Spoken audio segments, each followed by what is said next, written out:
Hallo und willkommen zu einem neuen Video von mir. Heute habe ich mich einmal mit der Inbetriebnahme des Lichtnetzteils Strat-Free in Kombination mit der aktuell zu erwerbenden Fernbedienung störbar beschäftigt.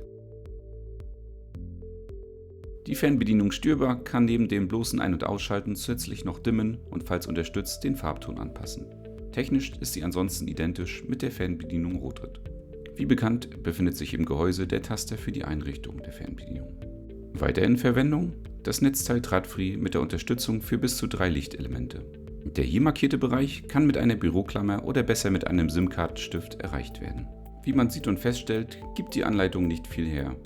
Irgendwie 5 cm entfernt und irgendwie über 10 Sekunden drücken. Die Einrichtung ist, wenn man weiß, wie es geht, eigentlich ziemlich einfach.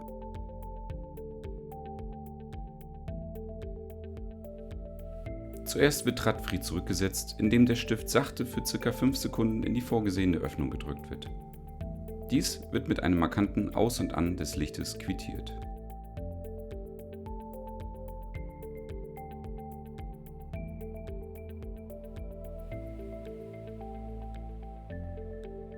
Dann die Fernbedienung über der Öffnung des Strat-Free positionieren und den Taster auf Störbar drücken und gedrückt halten.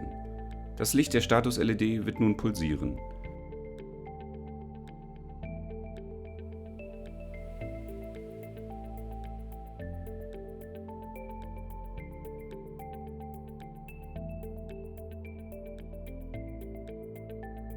Wenn es dann zweimal blinkt, ist die Einrichtung abgeschlossen.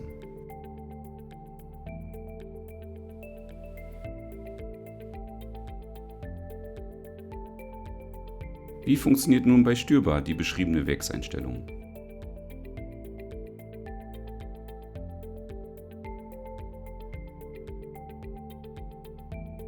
Trotz sogar 10-mal Drücken in den beschriebenen 5 Sekunden in vielen Anläufen, so irgendwie gar nicht.